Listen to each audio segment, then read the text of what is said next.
I made it. I made it. I'm back. Oh wait, you guys don't know that I went anywhere at all, do you?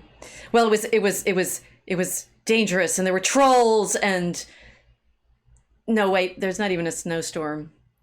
You know, it's really kind of humbling to get over the mountain on the most beautiful day of the year, right at the beginning of August. You have to be talked down off of it by your friends. We are here on the top of the mountain of the internet, and we're going to take you over to the other side. Welcome to the Mosaic Arc.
Ugh.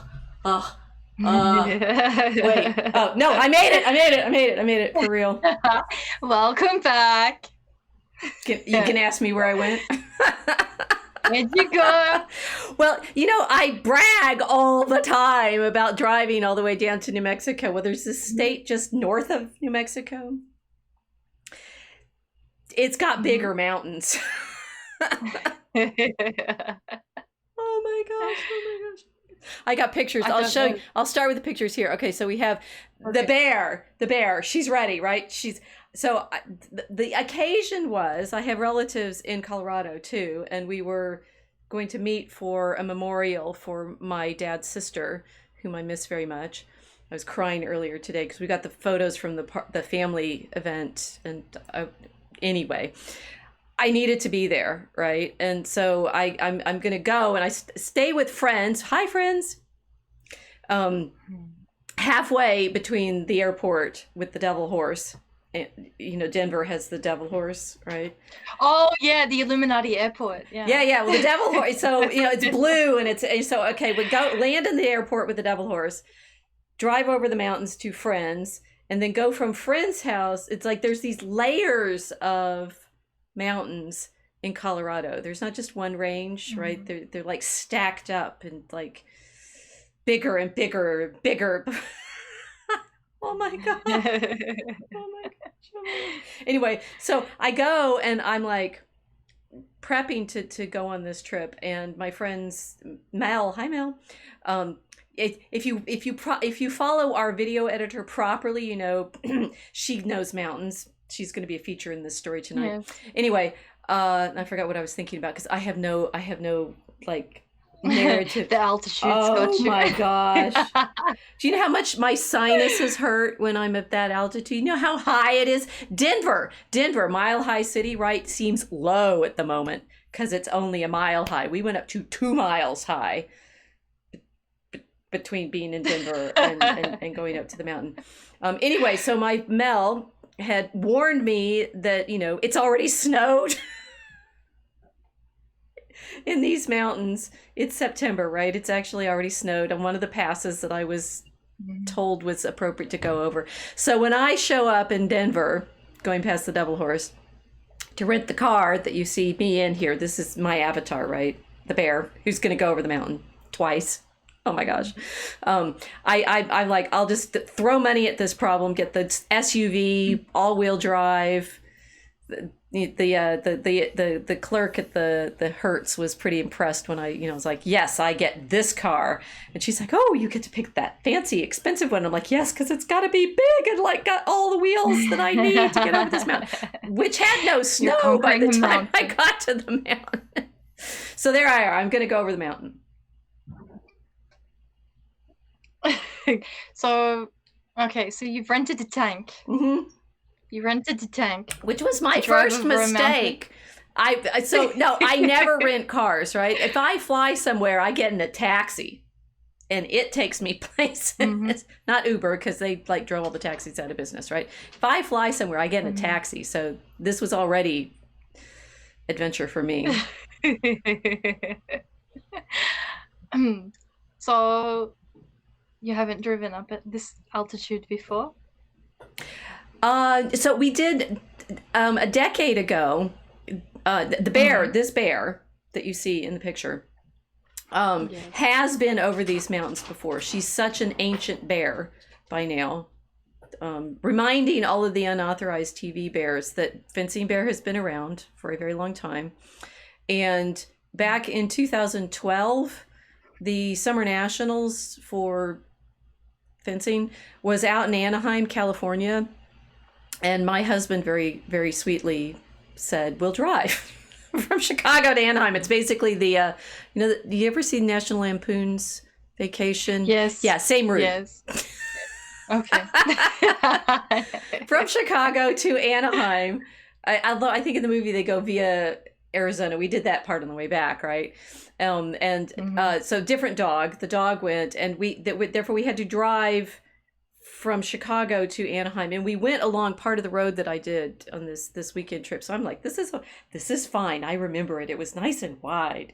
When you go out of Denver, right? It's like nice and wide over the mountain, nice and wide. But the problem was, I as my friend Mr. Yiannopoulos knows, ladies aren't the greatest drivers. And this lady, you see my hair, you see what an old lady I am. I've driven like this my whole life. I got my driver's license in Texas, right, when I was 15, okay? Mm-hmm. That was a long time ago. I basically driven like an old lady my whole life. I remember well how I drove like an old lady. Because I've slid cars off the road at least once in North Texas. Before this trip that I'm describing going to Anaheim, right? That was bad. You're not doing our sex any justice or any positive publicity. They already want to take our driver's licenses away from us.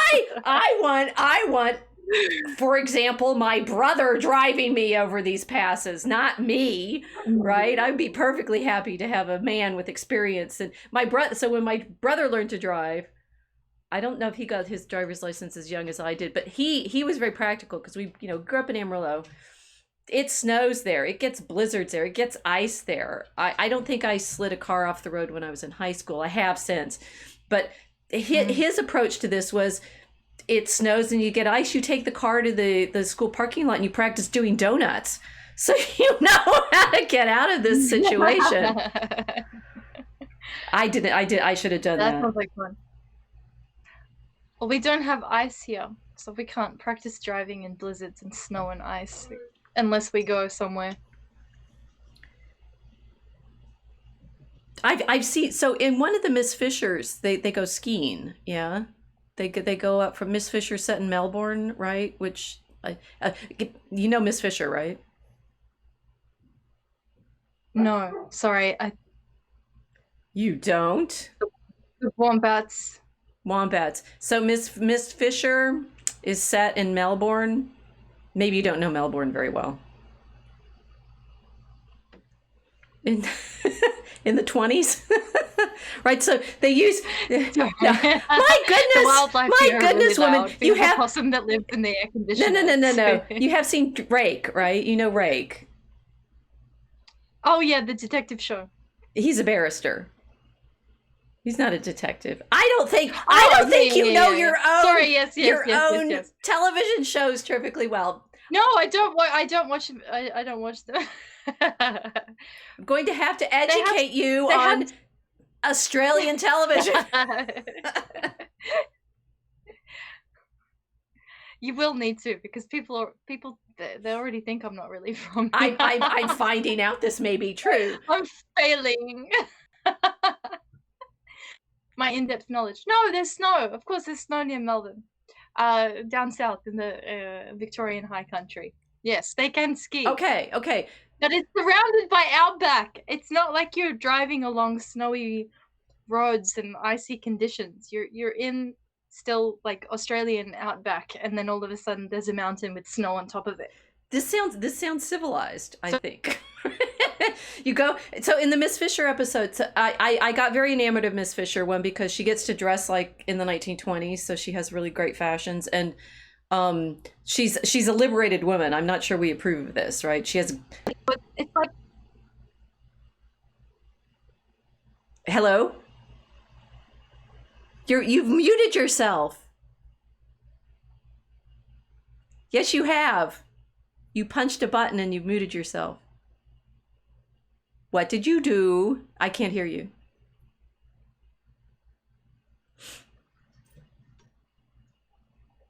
Speak. I'm hearing something. Hello. Now, yes, you're back. Your tech is so embarrassed that you haven't watched Miss Fisher. Yeah, the microphone is shut down. It's not working. This is literally the two things. No, wait. I know Crocodile Dundee and Rake and Miss Fisher. All right. So. And Quigley Down Under, and Bill Bryson's novels. Okay. No, it's all lies, because Australia is just, it's none of it. It's just propaganda. It might be. The country exists. It could be fame and fable. I mean, I'd been to Sydney and I saw, the bridge and the opera house and things like that, but I'm not sure. Anyway, so no, the point of Miss Fisher, one, that she's a 1920s liberated woman, and she's got her little gun and everything, and she's an amateur detective, and the detective that she sort of assists is pretty handsome and a biker apparently in real life. This may feature in my narrative by now, because apparently, bikers feature in my story about Colorado. Happily, I stayed away from hitting any of them on the road, because that suddenly there are all these mountain bikers who apparently ride at that level, right? Do you mean motorcycles or cyclists? Cyclists. Oh God. Yeah. Yeah. Apparently they're people who go up 2 miles in the mountains and ride around on bikes, literally mountain bikes. Have we totally lost the thread by now? Yes, I'm lost on a mountain. This is where you should be, which is where I was this weekend. But we're doing a lot of good cultural coverage here. So one of the interesting thing about Miss Fisher is they did do a number of episodes. I mean, one of them, interestingly, was about a German vineyard who loses some of its people during World War I. And there's mystery about what's going on with that family. So possibly I'll get you to watch Miss Fisher, and then we can do a cultural breakdown of Australia in the 20s. Anyway, in one of the episodes, it would have been a 19-year-old country at that point. Yeah, interesting. In one of them, they go for a ski holiday. So I know you have skiing in there. Okay. Because it was in the television show. Yeah, but hardly anybody skis. So if they were going for a ski holiday in the 20s, they would have been wealthy. And yeah, that's kind of the point. They're in like a lodge. Yeah, Australians didn't really ski much until like my generation. We're beach people. Beach. Not mountain. Yeah, beach. Well, we have the go ahead. No, I was just thinking it's like a kind of running joke that certain nationalities are never represented at the Winter Olympics, and Australia barely was for a long time. Just spent all our time at the swimming pool and at the beach, sitting around and occasionally going into the pool, and decided to do the Olympics.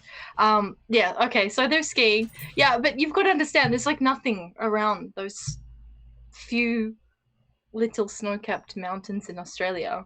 There's no snow. Just on the mountains. Yeah. Okay. It's just on the top. Yeah. So the Colorado is the opposite. It's not. Colorado's all snow. Well, no. So there's the front of the range where Denver is, right? Is it the front range? Mel, you're gonna have to tell me this. Oh, Mel is starting to say. Bill Bryce is such a phony. I wish I could be famous for not finishing the trail I'm talking about. This is, yes, that he wrote the book about the Appalachian Trail and didn't finish walking it. That's okay. And the Appalachian barely summit above Tree Lake, so that's way below 2 miles high. Okay. Oh, but Mel says there are Aussie bikers in Colorado, so we could get the actor who does Miss Fisher there in Colorado. Okay, whatever the range of mountains in front of Denver is, please tell me, Mel. Front range. Okay, so front range is there, and going up, if you're flying in from the east and you're getting to the front range, it's flat range.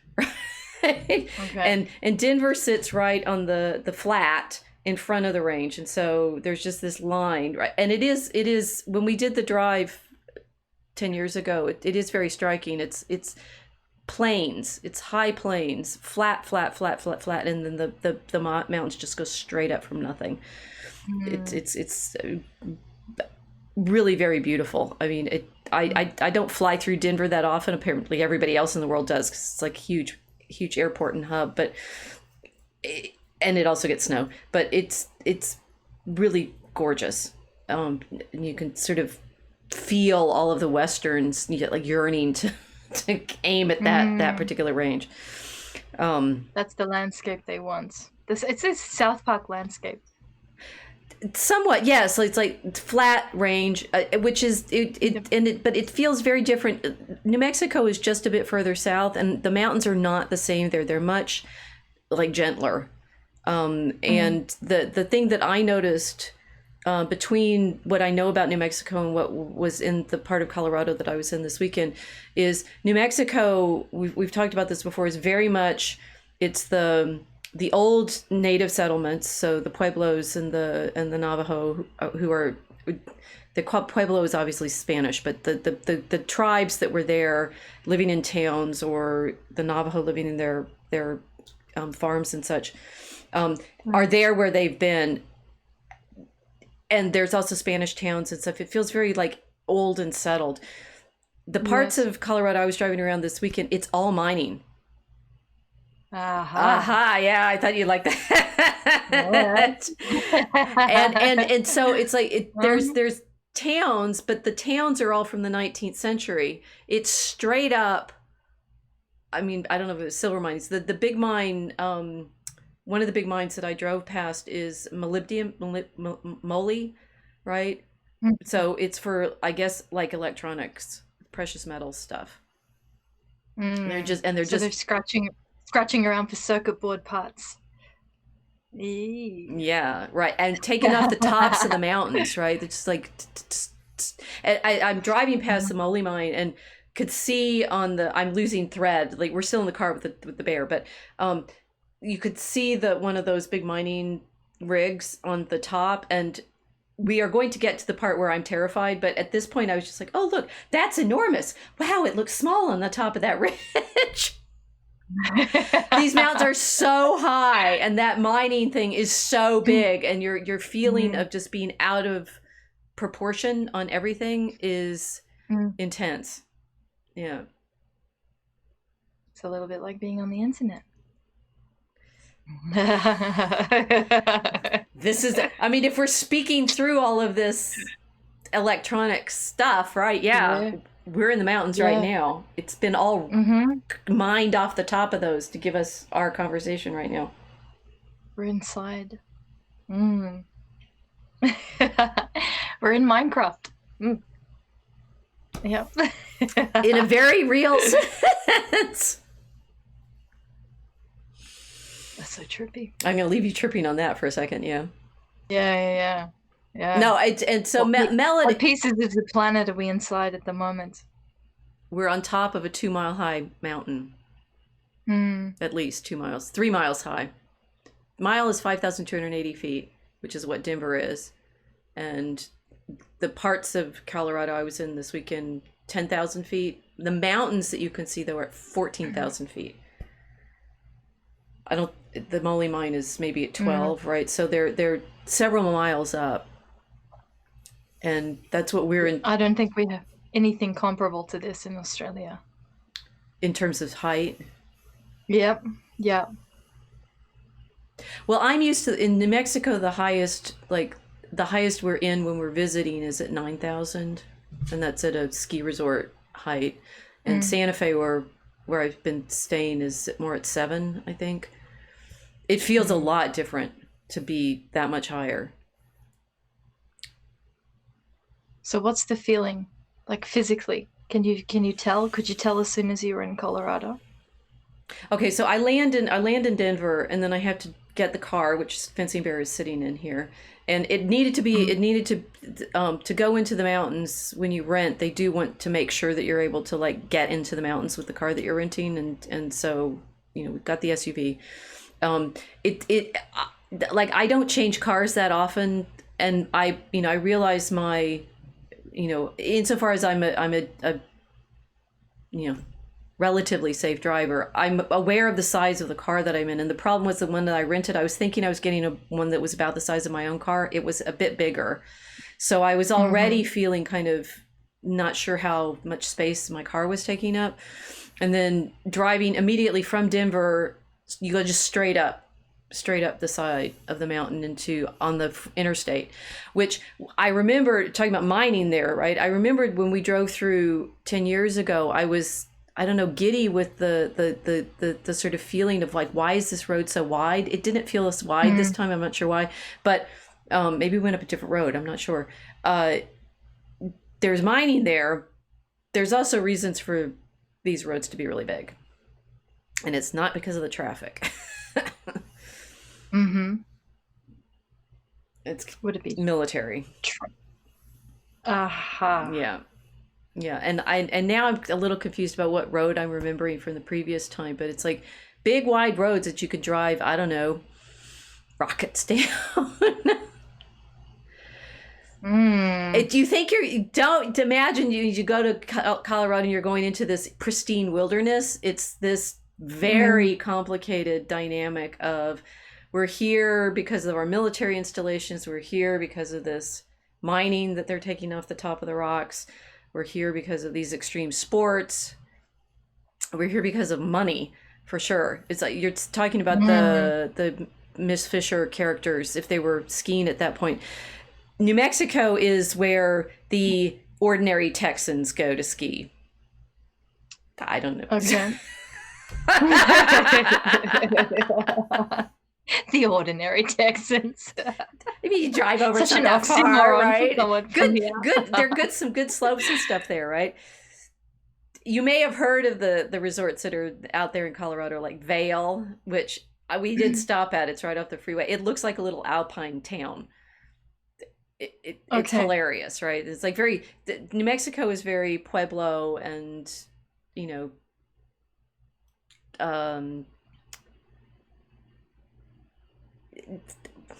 let's say mobile homes are feature in some of the regions a lot, right? It's rustic. It's sort of, right? I mean, it's got money from the labs and things like that, which is why my family was there, right? We talked about the atomic setup in Los Alamos, right? That even in Colorado, they're always saying it's like, oh, all these people they only come for the the holidays and the skiing and stuff. It's like, yeah, because they're money and these mansion cabins that they build in, for example, in the town that I went to for the party, right?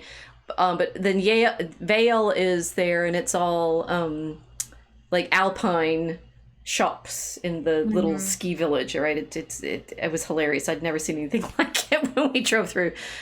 Places like Aspen, where they have, I don't know, famous meetings where people talk to people with lots of money that, like, for example, Jordan Peterson did once.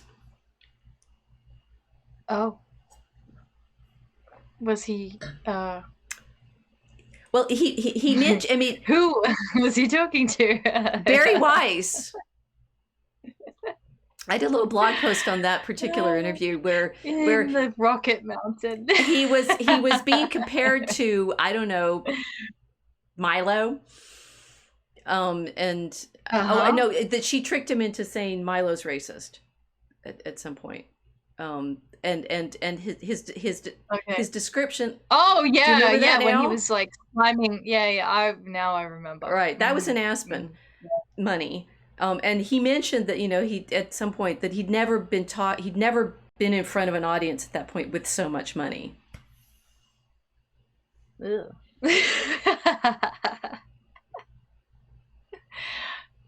Things not to say when you're in a rocket mountain.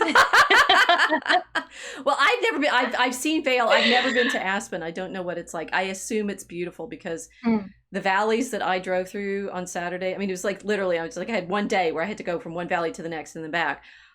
Breathtaking. I mean, it is, I was not prepared for how magnificent these ranges are. I mean, it's 14,000 feet peaks all along the way, and it's beautiful. That we have such beauty on Earth is magnificent. Shall I show you? Well, I can show you. I have some pictures. Here's one of them, right, that I saw from the peak of one of the passes that I went over. They're breathtakingly beautiful. And what's funny to feel so out of sorts and off the edge of the world in this particular trip. My dad, when I was growing up, lived in, because he left us and then he went to live in the mountains with his new wife. First they lived in Wyoming, which has some absolutely magnificent ranges, and we went skiing at particularly at Jackson, which anybody listening knows that's a good slope for skiing.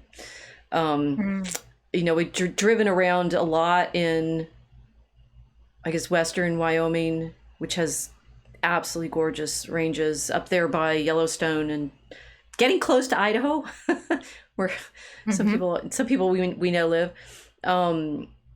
I'd seen a lot of the West over my life. Never anything like these valleys. It was amazing. Almost nobody lives there because it's hard to get up to them. But it's beautiful. It's so beautiful. It sounds glorious. So you painted a picture now. You're in a very wide military road.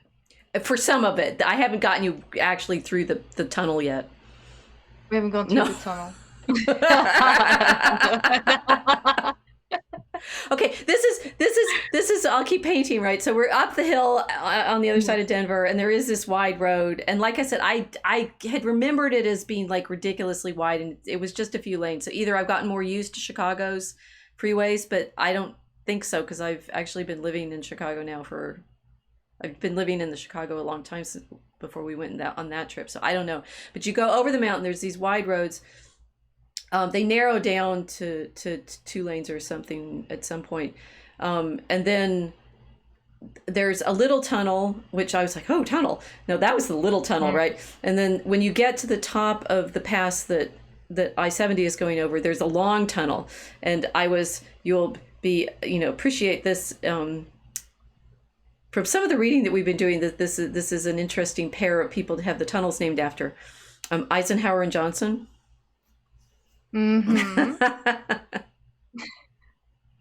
Our freeway system is a military system, right? It's the Roman roads of the American Empire, right? It's like moving military equipment around. But one of the tunnels at the top of this peak for I-70 is the Eisenhower, and the other one's the Johnson, and they're built at separate times. They finished one in 73 and one in 79 or thereabouts.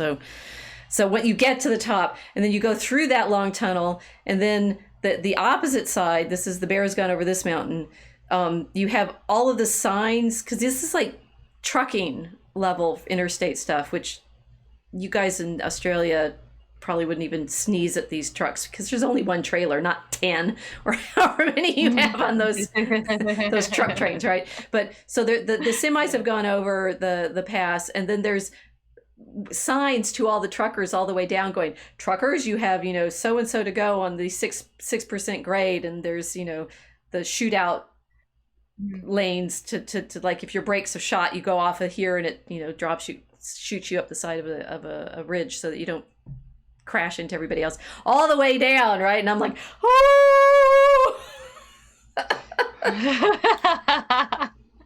In a car that I'm not familiar with, and trying not to ride the brakes because I know how bad that is, because you end up with no brake pads at the bottom. Yes. And this is still just on the freeway, right? It's like literally the easiest driving you could possibly do. It's wide, it's signs, everything's, easy peasy. No, there's road trains or large trucks. It's not easy peasy. They bully you. I don't know what it's like there in America, but yeah, we have to have battles. It's like a battle royale with all of the road trains. The truckers have been awake for 18 hours on meth, and they're trying to run you off the freeway. It happens a lot, yeah. But those road trains would just terrify the daylights out of me. Trucks on their own, just like the single trailer ones we have, are bad enough. Oh, it's horrible. It's horrible. Did they bully you on the road, or were you left alone? Well, I was so fixed at being the little old lady driver and going as fast as I felt comfortable.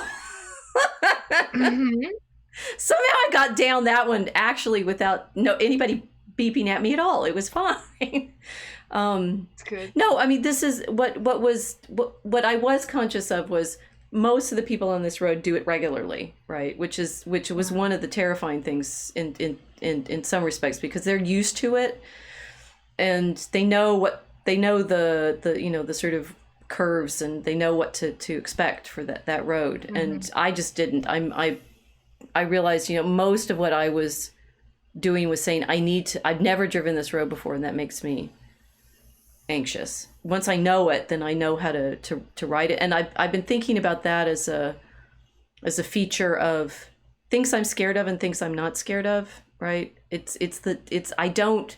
I need to know how to play it, right? I need to know, here's this route, this is what I need to do, then I'm okay. Whereas I'm not really into complete novelty. I don't know how to I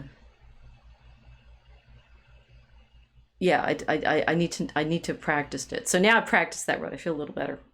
I hope. Because I want to go back. You're not driving.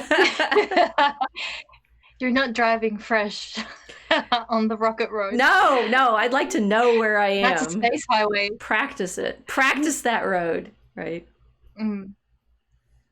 I've driven high altitude roads before, but I wasn't the driver of the car for the majority of it because I gave up. It's too scary. It's really, really terrifying. I can feel nervous for you as you're describing it. The high altitude scared yet. Highways are horrible. Horrible. I'm at this part of the drive, and I'm just going over on I-70 to the Eisenhower and Johnson tunnels and stuff like that. I'm listening to Barbie. To be fair, I did get off and call Mel and say, I'm coming, right? I made it through, out of Denver and on. But the thing is, at this point, I'm still like, this is a cool adventure. I'm going to be fine. I'm listening to Barbie. I'm not lost. It's daytime. Hey, you're cruising. Yeah, and the car doesn't seem to want to run too fast down those hills, so it's okay. So, then I get to Mel, so it's fine. Okay, so you're all right then. You did it. Go past them. Why go past them all. What? It's the next day. This was the first day. It's the next day. Oh no.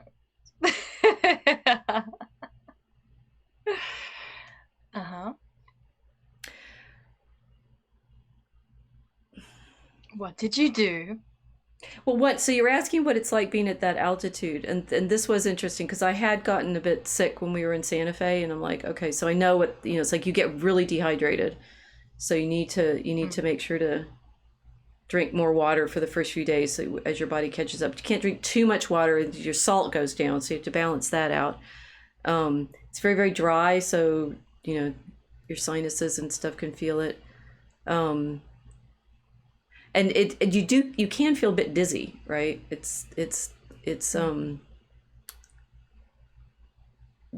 There's just not as much oxygen, right? So you do notice it. It's there. You don't have enough blood for the altitude. Right. And when we've done fencing tournaments, I think maybe in Denver, but I've not done one. It's like in Salt Lake City or so we were in Phoenix, but I don't think that was very high. And it's certainly something that you can feel physically.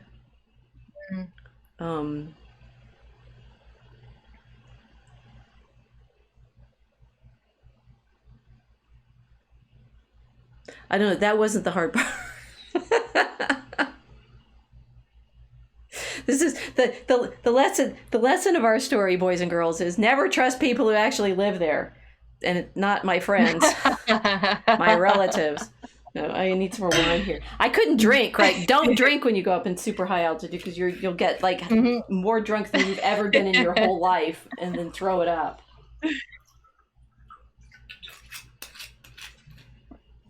So you're dangling this because I really want to know. Yeah, I really haven't told her because we haven't had a chance to. I don't know. I've been. It's like I'm working this up to a proper story, and I've been practicing for days. Like I see people in the park, and I say, you know what? I just did.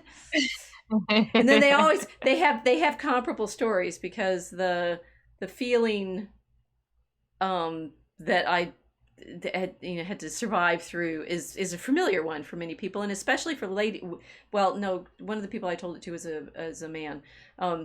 Especially women, when they get to my age, seem to have the feature of this experience, which is too bad. Which is maybe why we drive the way we do.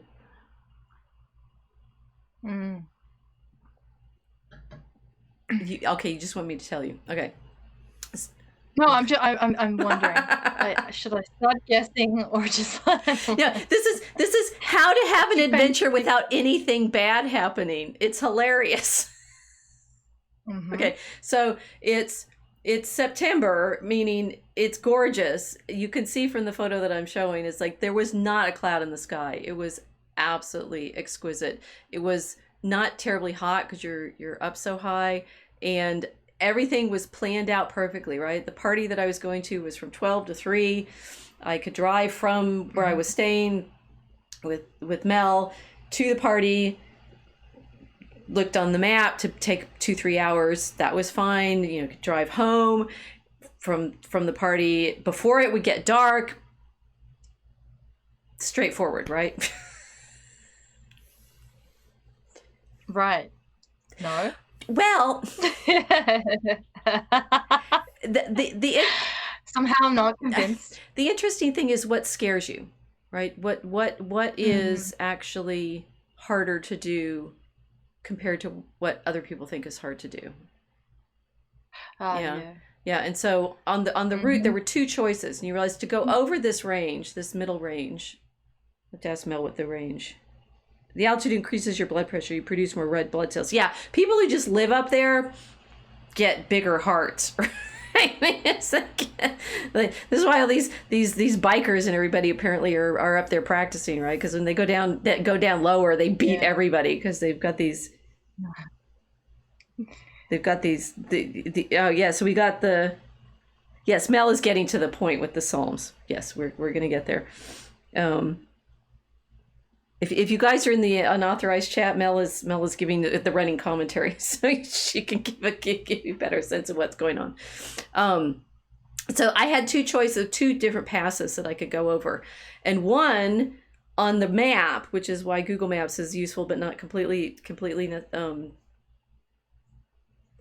illustrative, was very, very windy. Right, it was like the hairpin curves that you have to stop, go around in the 15 miles an hour, and there's another one, and there's another one. It's windy. And The noodle road. Yes. Yes, very much so. And that it was going to be, potentially have to go, go a lot slower, but it was a slightly shorter route, right? So the Google Maps said that it would be 20 minutes quicker to go that way than this other way.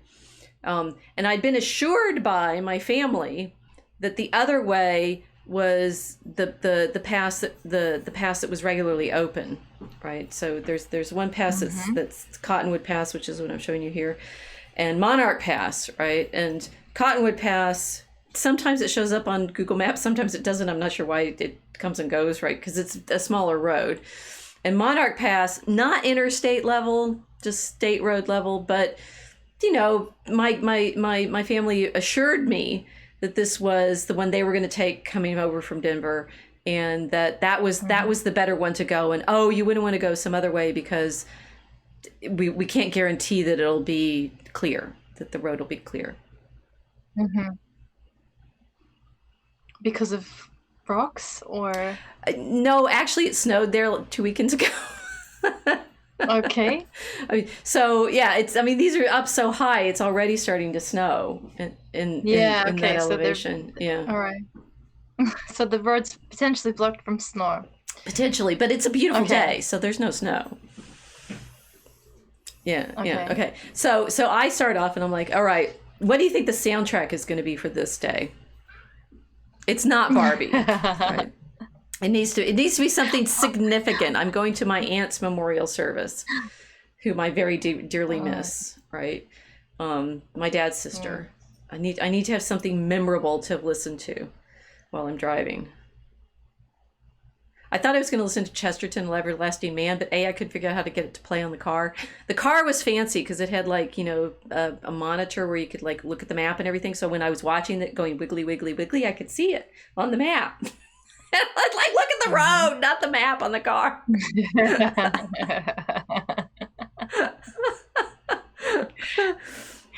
This is why I don't use satellite navigation. I'm not used to this level of technology, right? It's like even having the map talk to me was a bit over. It's like, I could talk to the car and it talks back and it reads my text messages and everything. It's like, this was high. This was true luxury for me, getting the car to talk back to me. Yes. All right. So I'm driving along and I'm thinking to go out, right, to the party. It's over in Crested Butte, right? It's going to be in Crested Butte, if anybody knows where that is. And how many times in my life am I going to go on this road? I've never been there before. Won't I feel sad if, having been this close to going over this gorgeous pass, I don't do it? I can't believe I talked myself into this. It was relatively easy. It's like, I'll stop for gas and then, yes, we'll go off this way towards the one that's supposed to be one more windy. And I'm sort of entertained at how bold I felt at that point. This is fine. I'm used to the mountains. It's a sunny day. It maybe won't be back this way again in my life. I have with my family driven over some of the other passes in Colorado. I think we did Independence Pass once, and I'm like, it was okay. I can probably get up over that. I also, of course, have in my head this song. You haven't figured out what the soundtrack is that I was listening to, but anyway, there's this other song that we used to listen to as kids, and at some point my husband and I had it all memorized. And let's see, this one's a little easier for me to do because I don't have to sing it really, because it's kind of a talk ballad. Okay. Let me see. Okay. Me and Earl were hauling chickens on a flatbed out of Wiggins. We'd spent 25 miles on the uphill side of 35 miles of hell called Wolf Creek Pass, which is up on the Great Divide. We were sitting there sucking toothpicks, drinking knee-high and onion soup mix, and I says, Earl, let's mail a card to Mother and send them chickens on down the other side. Yeah, let's give them a ride. Chorus. Wolf Creek Pass, way up on the Great Divide, trucking on down the other side. etc. It sounds like it's very easy. The funny thing about C.W. McCall, which is that it was one of his songs, he didn't exist because it was a joke kind of skit phenomenon, right? From the 70s. They did Convoy, which is talking about trucks and everything. Anybody know Convoy? I don't know, remember that one, but the song, it's about the convoy of the trucks going across the United States, and at one point they bust through the toll booths and Smokey's chasing them and stuff. They made a Burt Reynolds movie out of it. So C.W. McCall, we thought was a real like singer. No, it's like country western McCall. It was a manufactured character. I don't know, Oliver Anthony. It could be real, it could be not. Who knows? But C.W. McCall definitely never existed because it was got these guys who did the songs, and they're all these kind of ballads of the West, right? And one of them is about going over the Great Divide. In they're on a flatbed out of Wiggins. Me and Earl was hauling chickens on a flatbed out of Wiggins.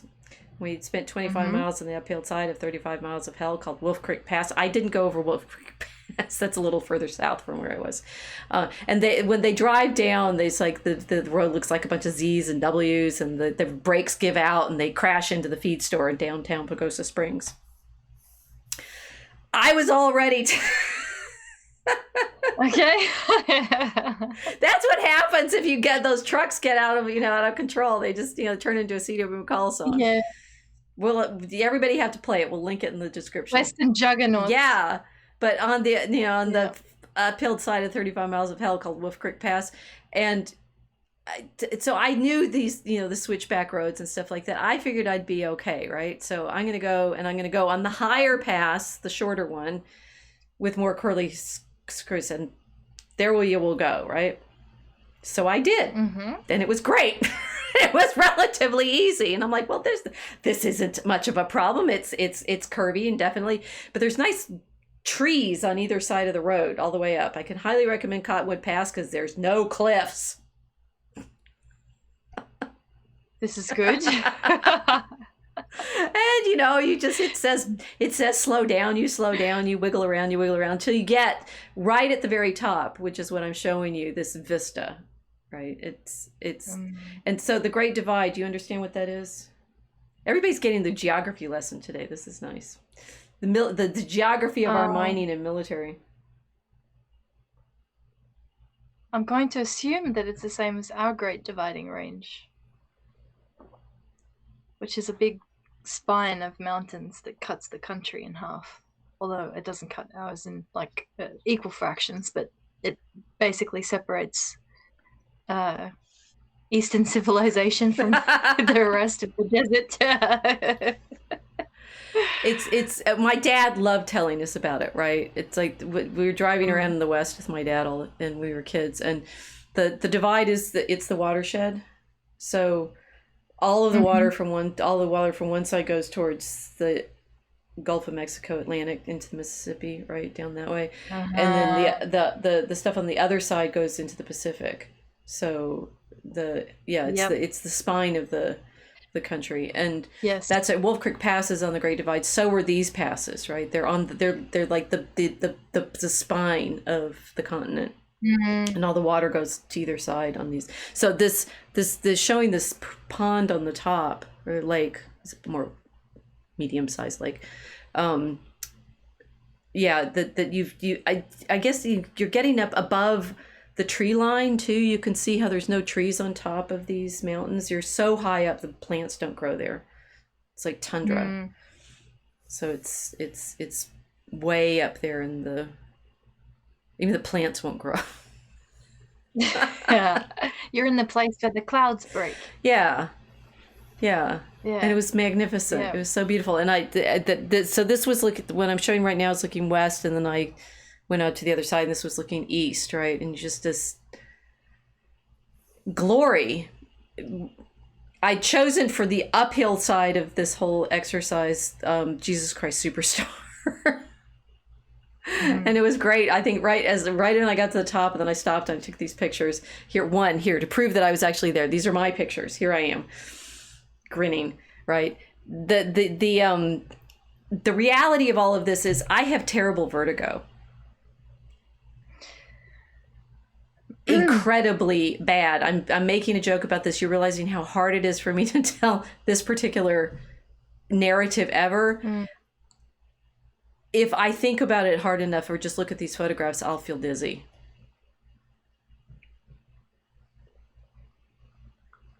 And yet you did it anyway. This one was the easy one. And when I'm taking this picture, this was facing east. There's all these retired people up on the top of the hill and telling me that it was funny because they were all talking about like, well, we're from Virginia and we're from this. And I'm like going, where's something I can hold on to so I can take my photo? And I'm younger than all of them, right? And they're pretty, it's windy and they're all just talking about where they've been on their last trip and stuff like that. And I'm like, take the photo, show you where you hold on to the pole. And I've been thinking about the vertigo as one. I experienced it 10 years ago when we did the trip then, right? It was terrible when we stopped at the Grand Canyon because it's just anything. If I go on tall buildings, like we have some friends who have a penthouse apartment in Chicago, I'm just like, just keep me away from the walls. I can't not feel it. So never mind the altitude and the dry and the sinuses and stuff like that. It's I knew what I was facing. You're going to be really proud of me about that by this point.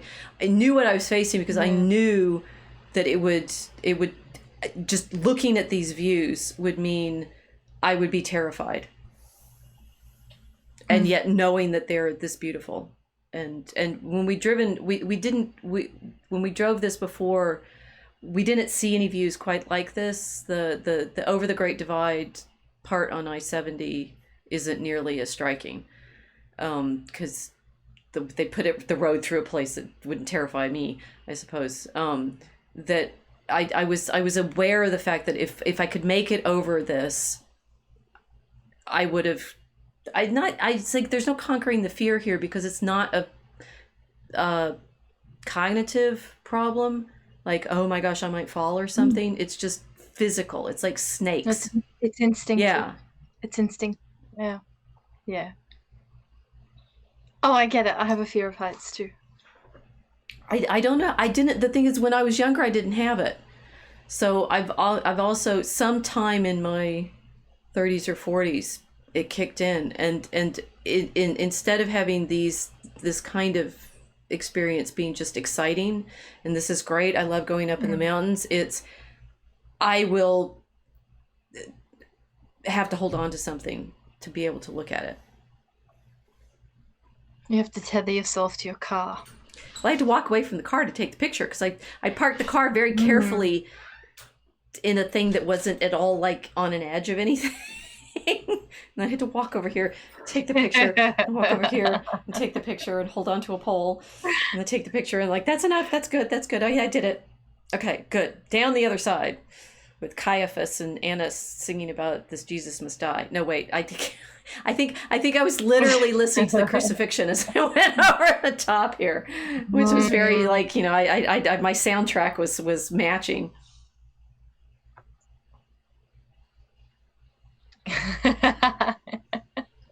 That's so surreal. I think you should play your soundtrack too. The purposefully activating your vertigo while you're listening to Jesus Christ Superstar and driving over the divide. I think all the pieces are here for some kind of metaphor, right? We got to work on this one. Yes.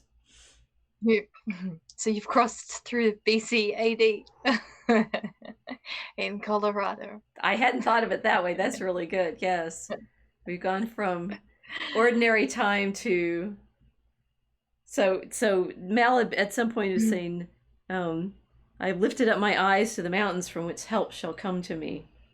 From the Psalms. Yes, it's like something here, right? This was actually necessary. And I was thinking about how, I live in a city, right? It's so flat in Chicago. You've got like buildings and stuff, but it's flat, right?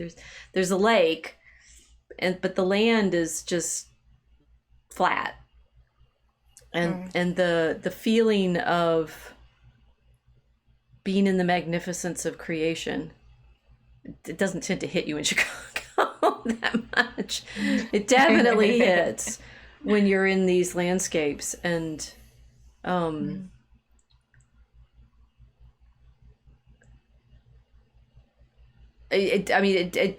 then we're cutting tops of the mountains off to make the internet, which is sort of interesting. And what's our right relationship to them? My family, when I make it to the party, right? That's great. And I mentioned that I saw the mine, and they're saying, yeah, that's for making our phones. The moly is for making the phones and the electronics and everything.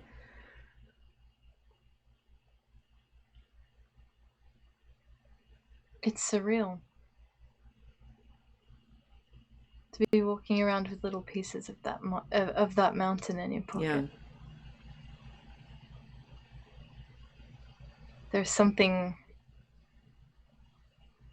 superstitious about it, almost. Or some there's an old Scottish habit or tradition I read about a few years ago, where people would take a little bit of soil and keep it in their shoes, so they were always on Scottish territory. Yeah. Something like this. So it's like having you're physically in Colorado when you're holding it in your pocket, but you're not there, or something. Very, very strange kind of way of teleporting through the country. and to think that, I mean, it's like, so these are my photographs, and I had the picture of me there, so they are my photographs. How much of what we live in the phones is seeing beautiful places, seeing vistas that were not there, and we're in this kind of imaginary landscape that is of these beautiful places. And then what's my response when I get there is to take a picture so I can put it in my phone. It's just odd. It's just so strange. You've taken a picture that you're sending light through pieces of the mountain that you're taking a picture of. It's so strange. And the thing is, these were so big and so magnificent. And I took some, when I'm driving through the valley, up the valley to get to Crested Butte, I couldn't believe where I was. I did not get any pictures of that because, one, I'm tired enough by that point. Actually, I wasn't worried about getting the party. My car was telling me I was going to arrive at 12:02, which was perfect. But I just thought, this is not so much like, where is it, but and I would say not dropped off the edge of the earth. Mel was teasing me. I was gone over the Misty Mountains. Yeah, it felt like in Middle Earth, right? It felt like I'm suddenly in this enchanted land, which is, of course, when we go to New Mexico, always the point, right? It's the land of enchantment. I love going there because you feel out of the ordinary for us, being in the cities and such. It's to a certain extent out of time, because the landscape is just so vast, and you must feel this in Australia too. There's no time markers in it of human beings being there. It's just land. Yes. Yeah, it's a land before time experience. Yeah. Yeah, we have a very similar feeling here. The outback is just endless with nothing. It's so sparsely populated. You can drive for 4 days in Australia and not see another human being if you want to, if you take particular roads very easily. Yeah, it's a very strange thing. You leave the human artifact of the city and move into these kinds of points, and then have the experience of what it must have been like without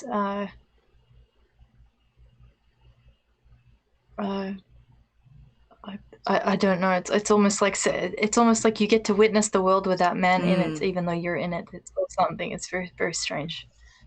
And the thing I was thinking, that these towns, Mel had told me this, that most of the towns I was driving through were mining towns.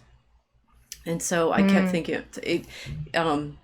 well, actually, no. I wasn't listening to. I was listening to Jesus Christ Superstar. I'm also teaching a class this quarter that starts tomorrow on how to read the Gospels, and so I've been reviewing things like Jesus of Nazareth, and the actor who played Judas in Jesus of Nazareth played the barkeep in Deadwood. Oh, yes. Ian McShane. What's Ian his McShane. name? Yeah. Yep, that's the one. Swearingen. Right? Yeah. That.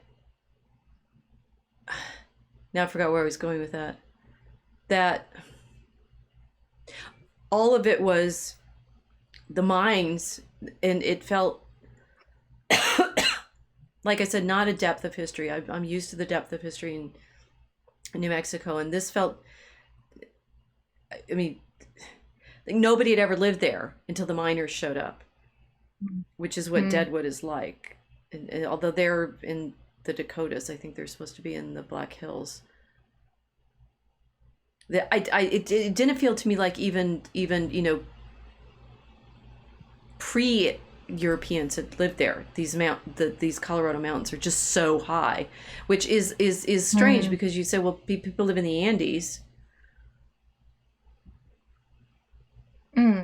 So it was this strange sense of, well, where's the old history, and I couldn't find it. I mean, there are in South Colorado there are things like the cliff dwellings and such that have the older culture that goes down into New Mexico. But it felt strange. It did feel like suddenly there was no human except for this new stuff. Yeah, you've jumped from the prehistoric to the space age in a blink, with nothing, no intermediate steps. Yeah. That's a very strange experience. I mean, New Mexico goes from petroglyphs to pre-Columbian to Spanish to there's a few more steps. And maybe I'm making it up, and I just don't know enough of the history of Colorado. But it was. You can't see it as you're moving through. Bleak in a way that was different from other parts of the West that I knew. Yeah. So anyway, party. It was very nice. Family, generational family. This was great. Thinking about, these were my cousins, right? And what it was like when we got to be together when we were growing up in Los Alamos, which is in New Mexico. Not in these mountains. And then the kids, all the grandkids and the great grandkids and such, and that was definitely worth it. I had to go through a lot to get for that party. Yeah. And wanting, I think also that sense of like where this like is definitely feeding into it. That's deep history for me because it's my childhood. And it's the history that we've been talking about with the Barbie movie and the mythology and women. What happened to the depths of family? Which is obviously why I was very willing to make this drive. But on the other hand, it was like, wow, I think having it be so difficult to get to turned it into this this other layer of mythology now of participating in the story. It was a proper odyssey. Yeah, okay. Atmospheric odyssey. Then I told my family, it's like, oh, well, I came over this pass, so I'm going to go back over. I came over Cottonwood. I'm going to go back over Monarch. And they're like, oh, that's fine. It's a nice ride. You'll be fine. It's a bit further, but it's the pass we would recommend you take. Somehow.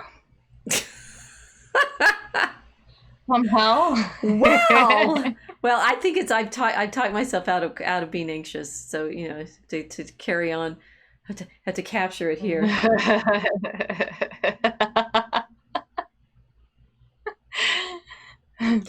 That song about Wolf Creek Pass, 35 miles of hell? And you think going up shouldn't be that scary, right?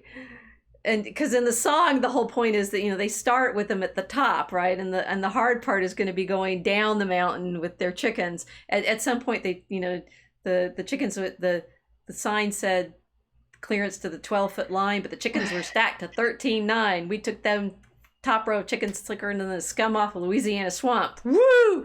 No, you think it's going to be bad going down? No. I'm driving along. I tell you, I've been driving, drive there, had the party, coming back. They've assured me that it's no big deal to pass, except for I should have been warned, right? The women had been talking about how they didn't like driving this. Okay. Not fair. Because I'm, of course, by myself in this particular adventure. And okay, so we get to... This is not a road for the Barbies, obviously. Oh, so when they go from Barbie Land back into the real world and back out, right? It's like I went through all of that in 8 miles. Yeah, like think about it: the rockets, the alpine little camping, the mountains, the maybe not the speedboat, right? Yay space!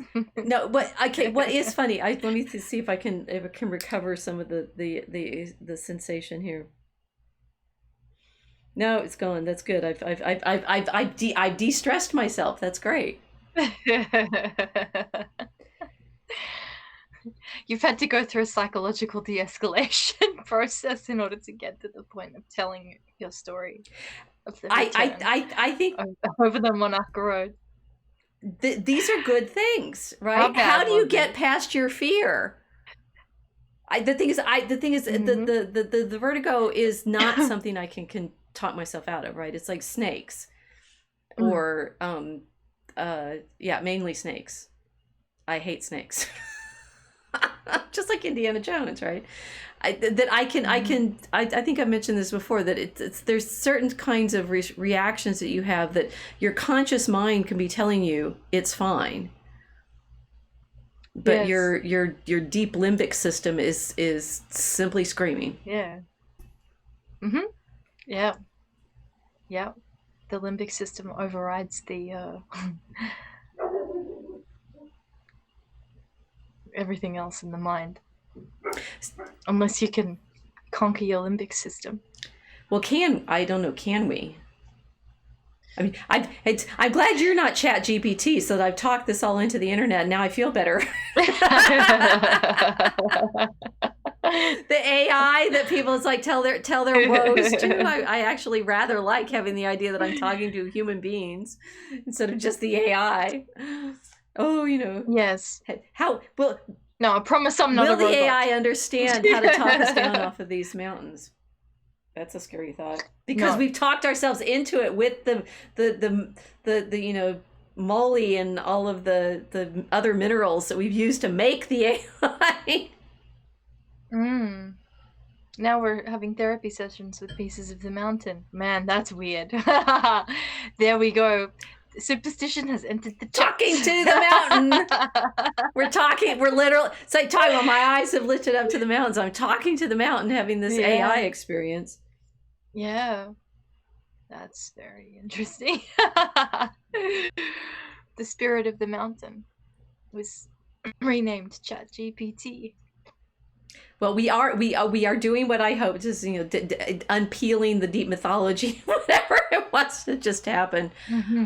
So I figured I'd done Jesus Christ Superstar on the way out, so I had to listen to something equally significant on the way back. And it's like, what do I actually have on my phone downloaded? Because there's no streaming in the mountains. There's not, the sky is not talking to you in the way that it usually does when you're down on the flat, right? Not in the mountains. So it better be saved in your phone. So what I have saved in my phone was, of course, the Messiah. So I don't know. The thing is, the Jesus Christ Superstar part was fun, right? I got over the Cottonwood Pass. Messiah, when I'm going over, oh yes, appropriately named Monarch Pass. I'm not kidding. I was listening to the Messiah going over Monarch Pass. Beautiful. I don't know. I may never be able to listen to it again without getting triggered.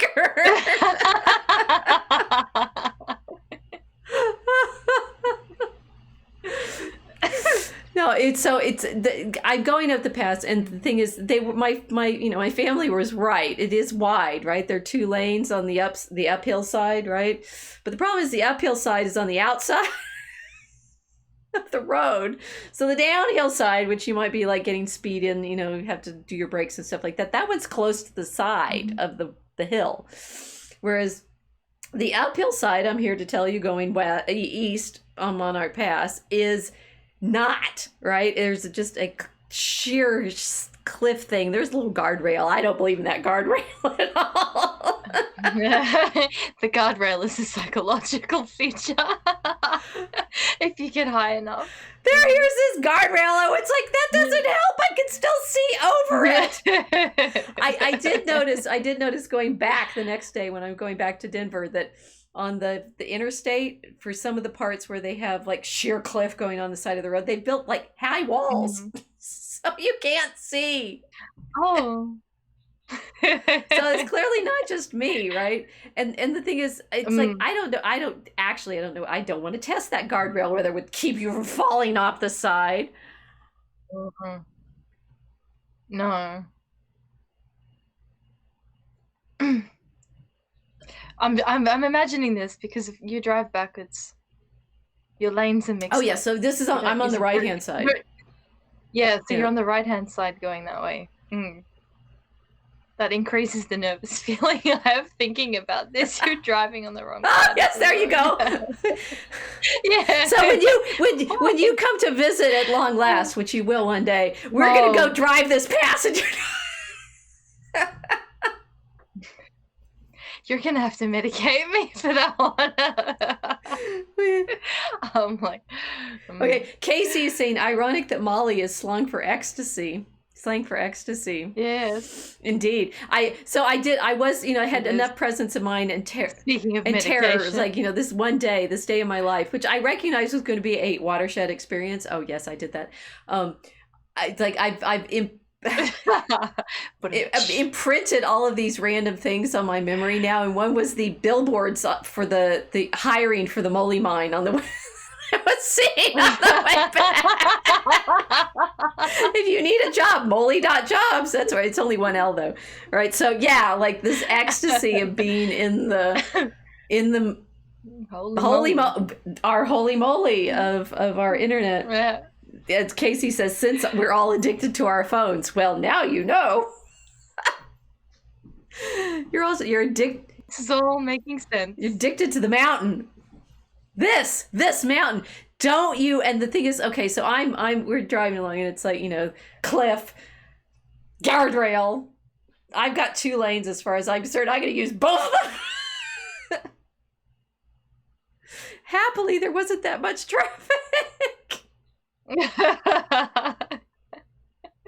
Okay, now I'm getting to the point where it's just if I start crying, it's because I'm finally letting myself feel this.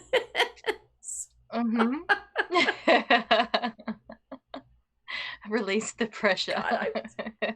I have never been so frightened in my entire life. We are going to spend an entire stream on my telling you I was never so frightened in my entire life. I've been to the Grand Canyon. That was scary to me. I wasn't driving along the edge of the Grand Canyon. And I was thinking, okay, one, obviously I knew that I had to get one. I had to live to get over this mountain. And 2, we would like that. I have to come back and tell the story about how I made it over the mountain. And you'll say, but Rachel, was it snowing? Was it snowing? No. Rachel? What was it even cloudy? No. Was there lots of traffic? No. It sounds like you had perfect driving conditions. There was nothing wrong. And it was actually helpful. I mean, it's like a few weeks from now they'll have ski season already, and there'll be people zooming up and down this road, no matter, no problem. Even coming down the mountain, the side that was happily there was barely any traffic that way, and so little traffic on the way up that I only got beeped at once.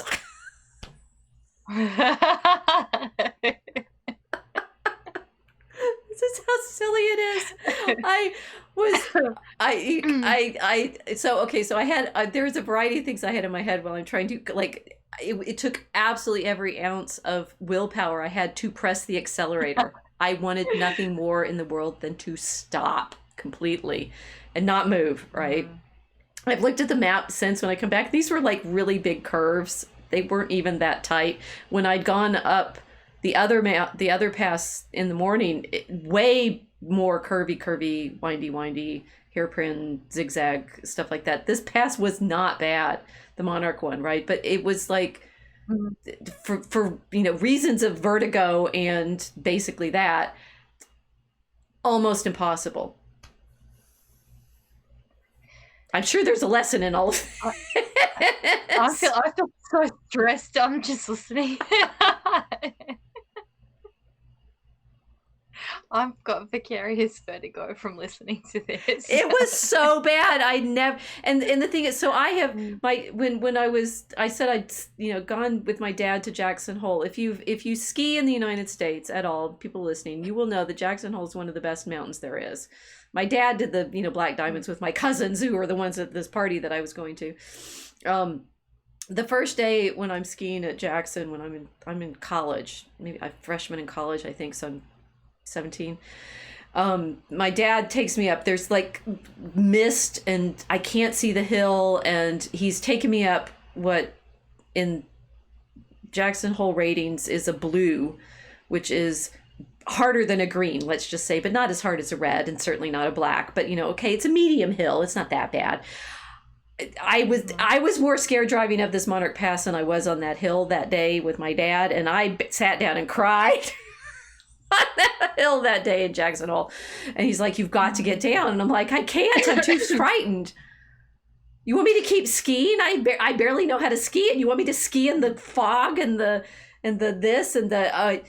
got down the hill. I took lessons the next day for the rest of the week until I enjoyed it. My dad and my cousins went off and skied the blacks, right? That's fine. I'm never doing that again, and that I had to do this by myself in the car on Saturday with not my dad and missing my dad's sister.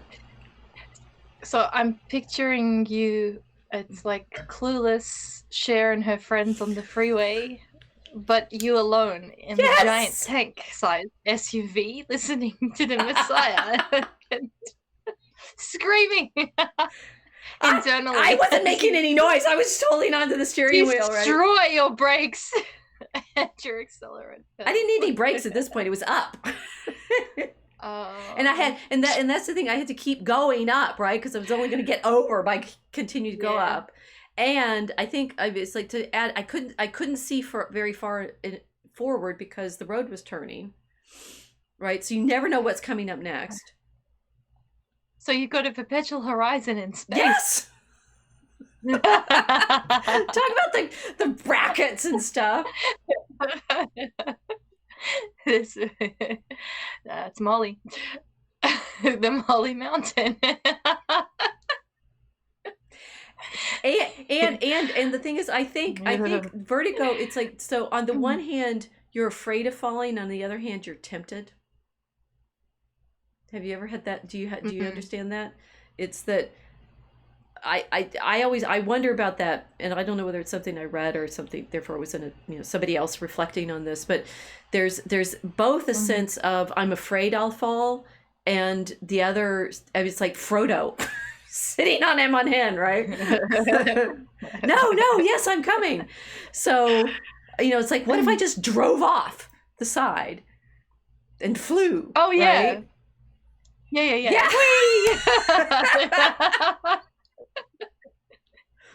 Oh, I get it. Yeah.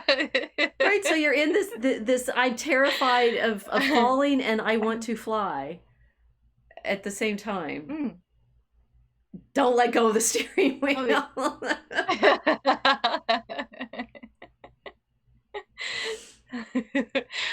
I'm just thinking, I hope your car rental company never sees this recording. Hey, I brought the car back. She was tempted to drive over the side. No. Yeah. No, that makes sense. It's yeah, because you want to see what's going to happen. That's why I used to do cliff diving. See? And I'm scared of heights, and we used to do it. Still do it. Yeah. Because you need to know what it feels like, otherwise you'll never know. It's terrifying the whole time you're doing it. Well, with the cousins that I went to the party for, when we growing up in New Mexico, we used to go to this waterfall that was down the hill from actually one of the Indian monuments, Bandelier, and jump it off. You know, it wasn't that deep, it wasn't that high, but it was high enough, right? And jump off the cliff into the pool at the bottom. Yeah. Yeah. I'm just picturing that feeling, but 2 miles high. You're basically at a skydiver's altitude in an SUV. Is that how high they go when they do? Wow. I think so. I'm not sure. I haven't jumped out of a plane yet. Well, I should never let I don't think I will, but should never let myself do that, because then I'll be having even worse when I'm driving. And I think you know, if you guys have watched Mel's videos, you know she does snowboarding too, right? And like when she was on when we were on the marathon stream, she had her boards and behind her, right? She knows what this feels like to ride the mountain, right? And I can, you know, it was funny being so scared, and then even this, right? It's like, but I remember what it was like skiing when I finally did learn how to ski well enough to not freeze up and be in terror. And it is this, you know, why it's so expensive and why people go to these mountains, that they want to have that feeling of flying down the side. It's very tempting. Similar to surfing. Yeah. I've never been surfing, but a mountain of water versus a mountain of rock. Mel is surfing the mountain. Right. Well, and when you're on snow, you're on water. She's surfing. Right? You're surfing going down the water. She's surfing. So I had there were two things that I had in my mind. One, my mom has on her fridge this really funny picture of this older woman with her dog in the car, and the older woman is sitting there like this, and the dog is like this, and I'm like, this is me right now, except for I don't have my dog. and the other, I got all these old lady images in my head, but they're, you know, clearly we're courageous old ladies, from one of the Discworld novels, when I know, which one is it? I forgot what the name of it, that one is. Lords and Ladies, I think. Granny thinks that she's no longer needed, and is in a bit of a snit, and in fact wanting the others to come after her and tell her that they want her. But anyway, so she goes up into the mountains, it's like gnarly, the land's gnarly, and that as the narrator is telling, at one point she there's this little creek, right, but she throws herself down on the ground and is like creeping across it really, really slowly, even though it looks like it's just a little creek. And you could say, well, it's like, why does it look like, you know, there's anything there except for it's a little creek? Well, in fact, because it's, you know, this gnarly land, that what she's seen is this, you know, this chasm with a river of it down at the bottom, and she's creeping across this little bitty wooden bridge, right? It's like, in my head, these two things are true, right? I'm driving along what is, to all intents and purposes, a paved, relatively clear, daylight road up the side of a mountain. No big deal, right?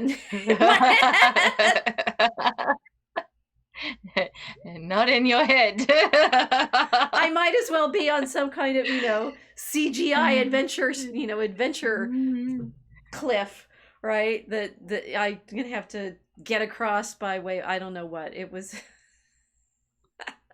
Yeah, you're on the space highway. The space highway is the other one. This is the other side, right? So So I make it to the top, to the crest of this hill. Mm-hmm. And then I call Mel and her husband, and I said, I can't do it. I can't get down.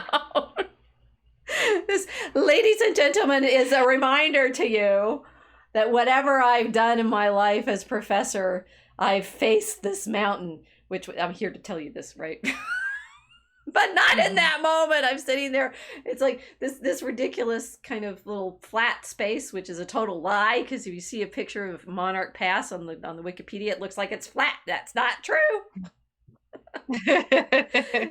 Oh, you mean Wikipedia's well, lying it's just to the frame, right? It doesn't show you what I just drove up. It just shows you this the vista is apparently very nice. Not that I noticed. And there's a tram that I shouldn't laugh. I feel wrong laughing. You should. It's hilariously silly. This, ladies and boys and girls, this is a lesson on facing your fears, and this is how you get through it. And then you have a story to tell forever after. So if you ever need courage, remember this. I was embarrassingly silly trying to drive this mountain. And then I got up to the top, and I call Mel and her husband, and I say, I can't do it. And I'm like, my adrenaline, I certainly have never experienced in my life. And I've done a variety of things in my life. Public speaking, I don't know. Public speaking is nothing to driving this mountain. And now we have made it to the point of why you, Kilts, are absolutely right about what women need. Oh, in which regard? Okay, remember I have built this up. The storytelling is in me. You've gone on the road that women fear to tread solo, and you're tanking. I didn't get down by myself though. Oh. I had them talking to me, and particularly her husband. Thank you, Andrew. Mel was good. She's like, but I remember I needed my dad to get me down off that mountain. Now I'm gonna cry. Oh. Yeah. Yeah.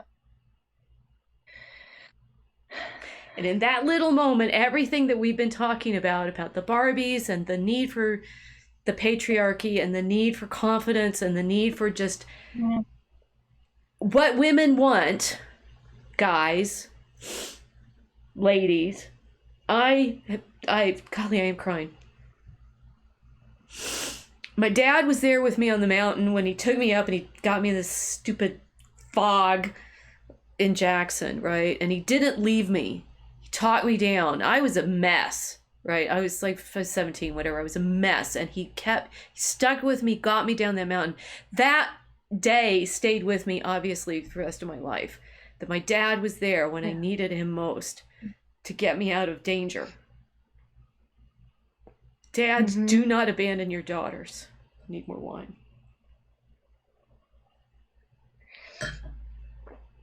Because they really, really need you. I don't know what it is like for sons, right? So I tell my brother when I get back, he's like, Monarch Pass, he's like, yeah, we drove over that this summer. It's a bit intimidating. And I'm like, are you kidding me?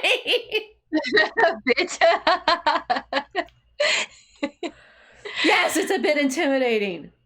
And what's interesting about this, now I'm in preacher mode. You've got this entire long, exercise.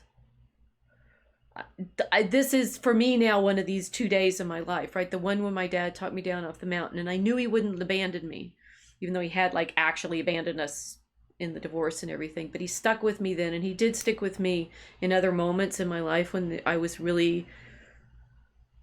Ladies, it's like there was no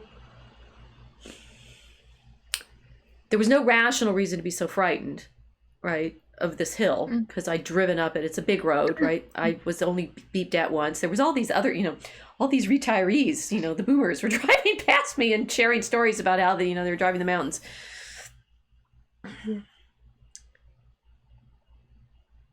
That Andrew was able just to say, here's the road, here's the trees, you can do this.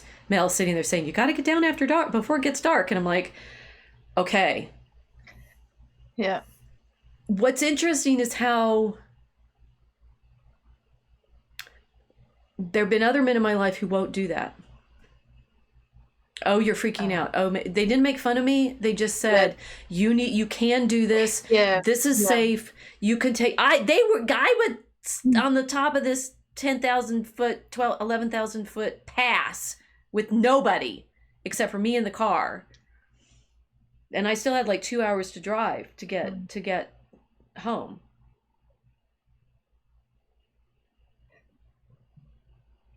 Can have more wine.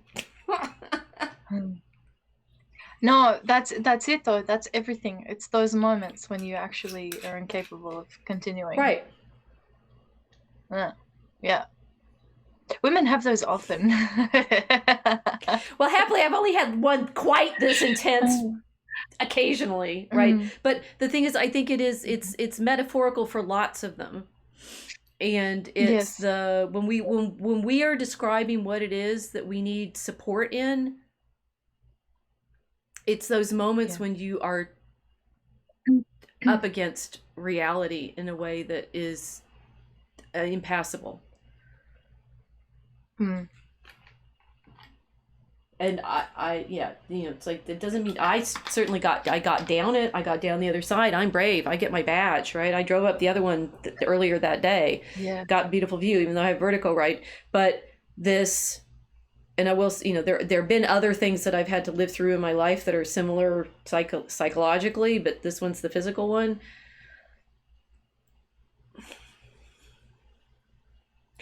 I maybe this is what makes me so mad at the girl boss, not girl boss, the strong woman trope in the movies, or she's gonna power through this and she can do it on her own. It's not that. It's not quite that either.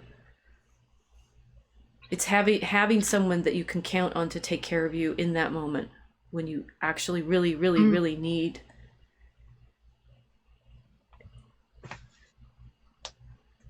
What? And that's what we need to describe properly. You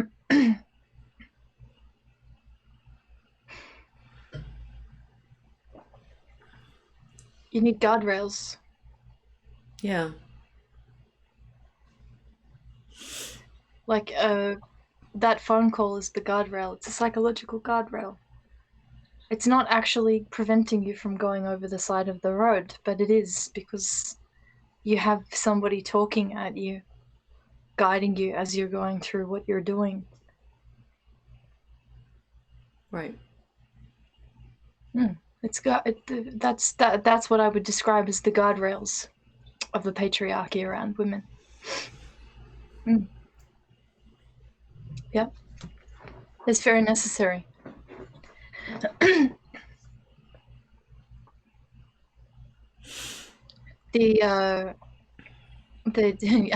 As you know, because this morning I was beating poor Greg. Hi, Greg. So I was having a little back and forth with somebody regarding a response to my posting about the girls and the boys, the Kens and the Barbies. Right. The Barbie posting that will know no end until everyone realizes their role as guardrails for women, and having this mistaken reading of everything I'm saying, that I'm blaming men for everything that's going on, and it wasn't that at all. So I'm really happy to describe this experience, because that's essentially what it is, isn't it? You come to a point in your life, in certain points, and you have absolutely no idea how you're going to scale the proverbial mountain that you're on. Yeah. And you can't get screamed out of that position. It's not like someone could scream you down the mountain or up the mountain. You're there and you're stuck. You're terrified in fear. And there's no way that someone screaming at you is going to help. It will only increase the limbic system. That's your limbic system's already screaming at you. So I drove back, right? I was up on that pass. It took me a couple hours to get back. Right before I got to their house, I had to stop the car and throw up. After throwing up in the cup a few times on the way down, I've seen that in movies before when people have been so frightened they threw up. It's real, right? Yeah. And it's like, was it the altitude? No, I think it was fear, because then I got to their house and I just lay on the couch for like 3 hours waiting for my nerves to calm down. Yeah. Adrenaline is a hell of a drug. You could say I'm a fencer. I voluntarily did this drive, right, knowing that I was going to have to fight my vertigo, not realizing I was going to get hit quite so hard by it with the guardrails, and thankful. I mean, it's like so yes, Mel, thanks. Oh shucks, I didn't think of that way. Yes, it was pretty intense. Recognizing what I was going to have to probably face, and then having my friends there to talk me down when I needed it, and just having their confidence and able to say, you can do this, you can get down this mountain, and you need to get down this mountain because it's going to get dark and we can't leave you up there. But this, when I think about it's not like when women, it's like, oh, women just want men to take care of everything. No, it's like, yes, you want the confidence that they're going to be there to guide you when it matters. Yes. Yeah.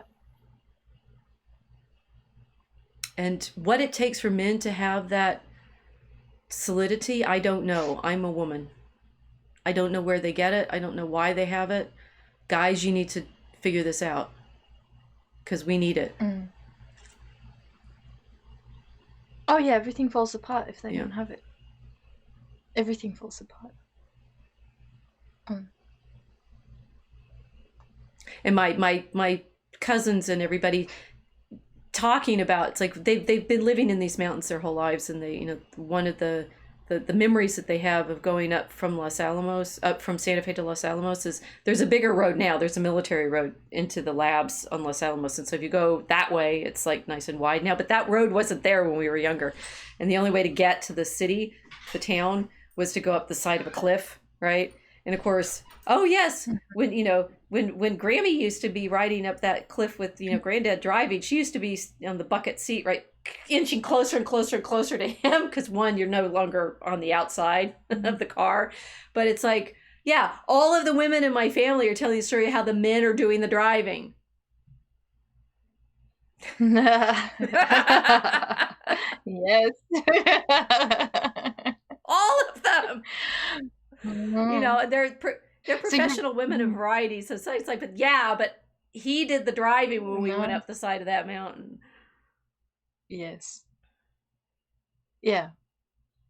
Well, my aforementioned experience at high altitudes, I was, it wasn't this bad, but I had someone driving me around the mountains in Sardinia once. We came to a very, very horrible road. I think it was designed by a sadist. Or a guy who they clearly don't have the same sense of vertigo as we do. No. Well, I had to close my eyes. I couldn't even look. Yeah. No, you can't drive those roads. I mean, you can, but why would you do it? Yeah. There's something in this. That kind of stability of being able to take over in situations where people are frozen by their own fear responses. That is what is beautiful about masculinity. That is the necessary element that everybody needs. It's not women that want to be completely useless. It's that we hit a wall that we can't traverse. We hit a limit. And you need to be able to have people that are going to guide you through it. And that's why we're upset with Ken, right? Because instead of taking care of Barbie in that moment, in the extremist, so we have Annie saying, what it was like, we ladies, guardrails? No, it's the paddles when you're in cardiac arrest. That too, right? I mean, my dad, who, sadly enough, did not play his patriarchal role properly, because he left us when we were growing up. and I have a stepmother, did. I think she's still alive. That my dad was a surgeon, right? And there's another thing. I have it's a time I was cooking and I sliced the top of my finger off because I was nervous because I was cooking he was here and I was cooking a dinner because we'd had a guest to get him to talk math with because he really wanted that, and I sliced my finger off, and it was just like my dad just being able to be there and say, it's okay, just wash it out, be steady there. That is always when I'm dreaming, what is it that I'm missing most from my dad? Daughters and dads are whatever kind of relationship that is, but you're saying you want, when you lift up your eyes to the mountains and our Father is there, he's there. Yes. And I'd say I'm not like, I don't get to idealize this. Like my dad was always there for me when I was growing up. He wasn't, right? But the times that he were very, very marked. It's like that's when I needed it so that I could stop. I could imagine, a number of different scenarios where if crazy women are freaking out, and you could respond in a way that only makes it worse, right? But it was very simple. If like there's the men are able to say, take charge in this. Like I said, I didn't get a man to come drive me down the mountain, although I desperately wanted to. Like, please come get me. I can't do this. There's this anchoring that I think is, as we've established, it's metaphorical for our whole culture. We need the guys to anchor us. And if you don't do it, the women are not we're going to create sort of strange situations that are crazy and be telling each other to drive up roads we can't manage. Yeah. Right. Exactly. Oh, okay. So Fat is saying stuck on that moly mountain. We get it from fathers, male mentors, outdoorsmanship, high training in God. We go and train with our brothers. Yes. Please go train with your brothers. We need you taking care of us. Yeah. Patriarchy is about horses because it's about training to ride those beautiful animals.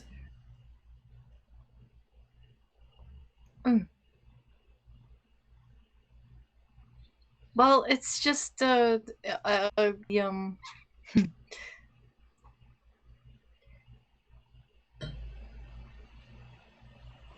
I think now the assumption is that all of these women that have been born into a feminist system in the West don't hit that limit on top of the mountain of their life. And when they do, and they're starting to express it, everybody's mocking them for it because, of course, you did it to yourself, you stupid woman, right? I drove up that mountain. Yeah, exactly. Yeah. Why didn't you take a helicopter, Professor? Like you deliberately drove. You should have taken a helicopter. Yeah, okay. But that's where your family event was, right? So it's like it's a circumstantial thing. Of course, you have to get up to the mountain, so you're gonna drive, and then you get there and you hit your limit, and people are so used to seeing the strong, independent version of everything. I don't know. It's very difficult to explain to women to readjust to express themselves when they get to that point that you did when you had to call Mel and her husband, because in my experience growing up in the generation that I did here in Australia, the Kens freak out when they receive that phone call. Yes, it's a cultural thing. No, they freak out here too, right? That's why. Yeah. Okay. So it's rare thing. here, and that is sad. Because it's depressing. It's not sad. That's like a catastrophic social collapse. It is. Because I'll give you a contrary example of how it should work. So, I got good friends in the Gulf. Very very patriarchal Gulf Arabs. They're different. They're not even like North African Arabs. They're like they're a time capsule of a different time, with Lamborghinis, and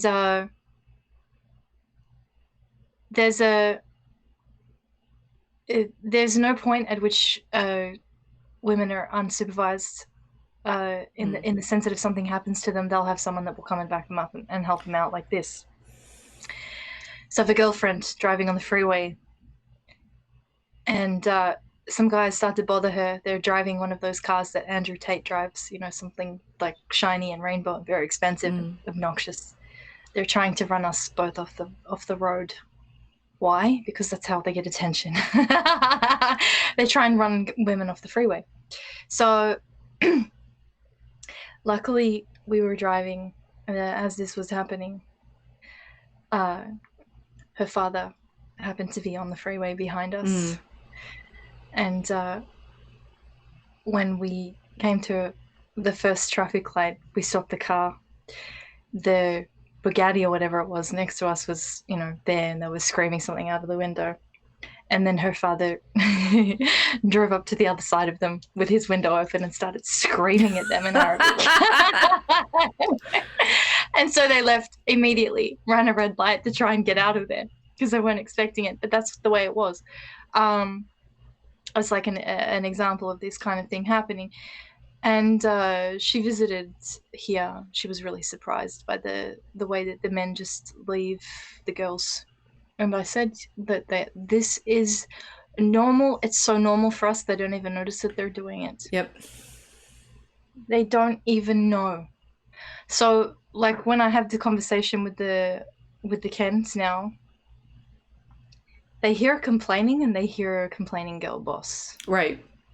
It's because they don't speak the same dialect of, like, the Colorado mountain conditions. They don't. Right. They don't see the altitude. They don't understand the fear response that you have when you're at that altitude, right? So what happens when the girls are finally admitting that they've hit their limits? They get mocked for it.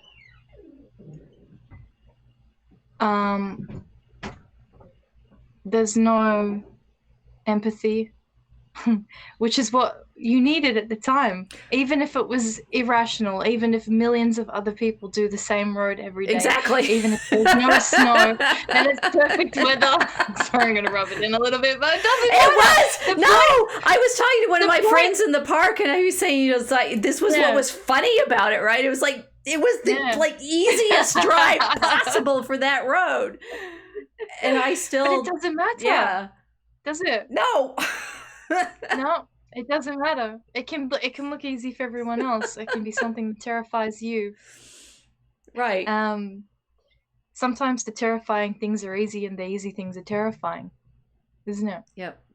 So, and that's when you need the men around you guiding you, regardless of how you're behaving. You could look like a crazy, demented, meth-addled monkey driving an SUV, and it doesn't matter. You require calm guidance to get you down off the mountain. That should be the expectation for women in our culture. It shouldn't be a rarity. It shouldn't be the exception. It should be the expectation. Yeah, when we were driving home from Texas in August, and at one point I'm trying to back up my car because where we were in the motel parking lot and stuff, and there's an older man started helping direct me so that I could see where to go, and I'm like, I like it. Right? Because he saw I was having a little bit of difficulty figuring out what the other car was that I wasn't going to run in. And it's like, he just very calmly helped me back, and I'm like, this is good. Right? Yeah. I didn't find it insulting. He was there. He was stepping in to help me when I was in and I don't understand. I clearly I'm old enough, and I'm from the South, and there's enough of a culture still there in the South where women have a sense that men will do things, skilled things for them, and not to make them into, helpless, wilting little, that's the city. right? We're used to having to deal with, extreme conditions and, ranching and stuff like that. But on the other hand, we want them, we need the men to be able to take care of the really difficult stuff, because we're going to reach a limit, and that's the partnership, right? That's the masculine and feminine partnership that somehow is evaporated. I have been thinking about that. It's like how I could expect it more of the men my dad's age, and I think some of the men my age still have it. I'm wondering whether some of the men younger, I mean, Mel and her husband are younger than I am, so there's hope, right? That maybe it's coming back gently somewhere, but the sort of Ken trampling on everything is really frustrating.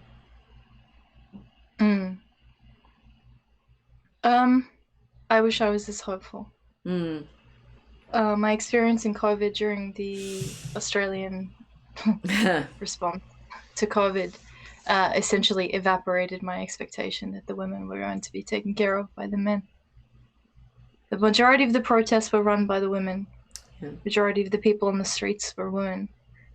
And we had, this is like the perfection of the Enlightenment, empiricism, and scientific approach to cultural creation down here in Australia. So everything that happens here, we're like a test tube of the Enlightenment.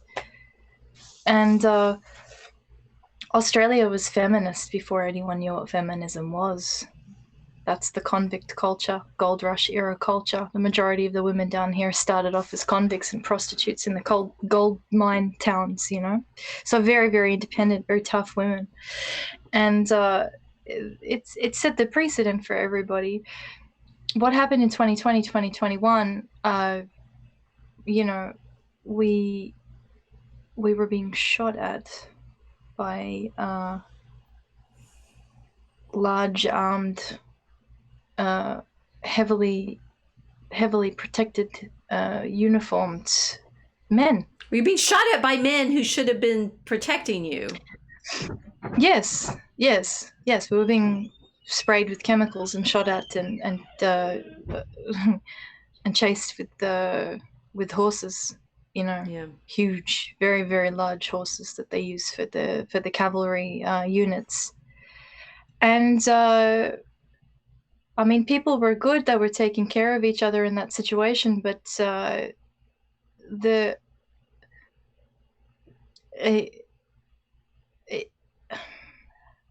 don't know if I'm explaining this very well. COVID was that mountain for a lot of people in Australia. Right. It was the point which everything was breaking. The disintegration of civilization happened in 2020 because everything that exists to sustain life was suspended. And people were as you were on top of this horrendous high altitude peak with a thin atmosphere around them, and I don't think the Kens understand it, that a lot of women had no one to call to ask them to help. There was nobody to call. Right. The people that they were supposed to be able to call were enforcing the horror and dismissing their terror or increasing it purposefully. Yeah. We had people in your chat room that were mocking me because I was talking about what was going on at the time. Mm-hmm. Remember, which I remember now, saying that I was problematic because I was complaining about it. You either want women that are going to be vulnerable and who need men, or you don't. When women are vulnerable and they admit that they need men and they need masculine leadership, you can't mock them for it. If you feel insufficient because they're asking for help, that's a different story. But the consequences of the lockdowns and the policies down here, it evaporated, completely shattered any expectation I have that Western men are even close to being guardrails for the women in this civilization. It's gone. My last hope for it evaporated in 2021, to be honest.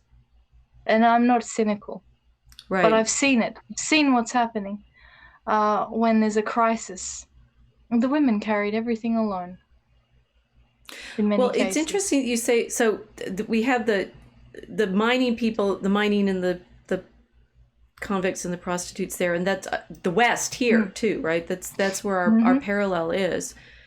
Yeah, that side of the divide. Yeah, and the other thing being the mining peoples include a lot of Irish. Yes. They also interestingly include Italians. My cousins were also saying Croatians. There's a lot of Croatians, but the Italians who were working in the mines in Colorado are in fact the reason that we have Columbus Day in the United States, because in the 1920s there were some. I think maybe there was. One of my neighbors told me this once. There was a disaster in a mine, and there was some kind of Columbus Day was put in as a recognition for the Italians, but it was because they were there as miners.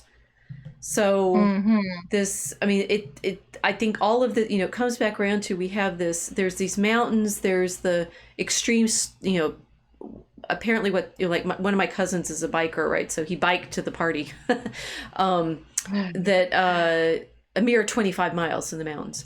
That there's the military up there, there's the mining, there's the landscape, there's the physical difficulties.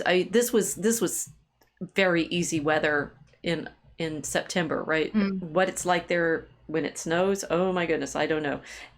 And I live in Chicago, right? Where we get blizzards and 2 feet deep snow. So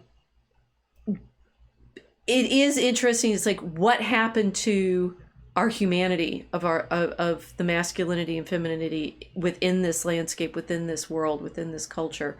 And I'm driving around in this very sophisticated car that can talk to me. I don't use Siri on my phone usually. It's like talking texts while I'm driving, because I'm so nervous about the road, and then realizing how as we've been talking about, insulated in this machine, which is going to carry me over this mountain.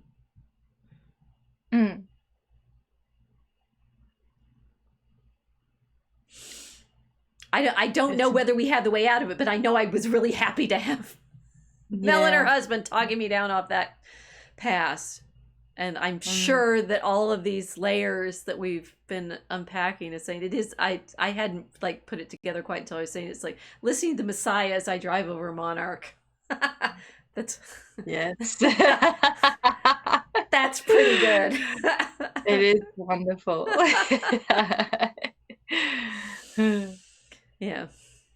The Lord who talks us down off the mountain. Yeah. It's beautiful. It's beautiful. Yeah. Well, the women are not going to be screamed off the mountain, and they're all on one now. Yep. Up there with the and moly. all I'm seeing is that. Yeah. Well, all I'm seeing is the hatred, and that everyone wants to scream at them. They're insane. Their limbic systems are activated. It's not a rational or a calculated response to the world that they're living in now. They're terrified. Yeah. So screaming, you can't scream terrified people down off a ledge like this and expect them to get down. Exactly. Yeah. So that was my story of going over the mountain. It's wonderful. And the thing that I learned at the top. You got down. And then threw up. Will you be going again? Yeah. and the thing is, obviously I'm certainly not an extreme sport person, although I did ski and stuff like that, and I do fence and such. But I want to go back, right? I don't want to drive that pass again. Please no, let somebody else drive it. Because my vertigo is real, and I realized in the driving home or back to the airport the next day, I realized a lot of it's a perceptual thing, Mel said she calls this the Witchy Mountain Syndrome, which I was like, that makes sense. The mountains are so big that when you're looking up at them and then you're looking at the cars in front of you as you're driving, the scale is like, wait, how far away is that car? Oh, yes. Like everything is, you can't tell how far away anything is. You can't tell how big anything is because they're just so your vast. Your depth perception is eliminated. Your depth perception is crashed. And you know, I'm wondering whether if you spend more time in the mountains, you get like your brain learns how to calibrate. But I'm sure there's a metaphor in that too. We're so I mean, and again, it's like, I got home Chicago. I'm used to Chicago. I'm used to Chicago sizes of buildings and cars and vistas and traffic and population and such.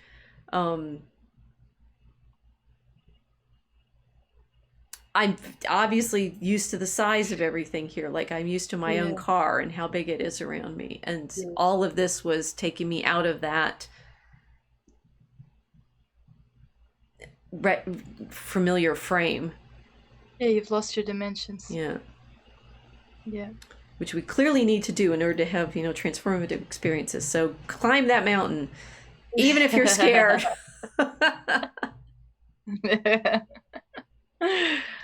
I'm sure that's part of this lesson. Well, definitely. The problem is what happens when you can't come down. What happens when you get to the top and you don't think you can come down again? Who are you gonna call? Well, Annie's saying, Christ have mercy, Mary help us. Yes. We are learning how to trust in our Lord.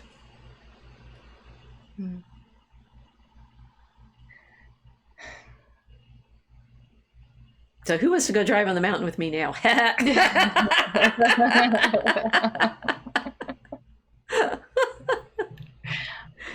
I'm not doing that. I honestly don't know if I can do it. My limbic system just doesn't want to do it, but I desperately want to go back now. It was so beautiful, and it was exhilarating to be quite so on the edge. We need to be there too. All right. Well, thank you all for traveling with me over the mountain, and we're never going to tell you about Theophilus. We're just going to keep promising one day we will. We'll get there eventually. Maybe. Don't sell your soul to the devil. We'll get there eventually. All right. Good night.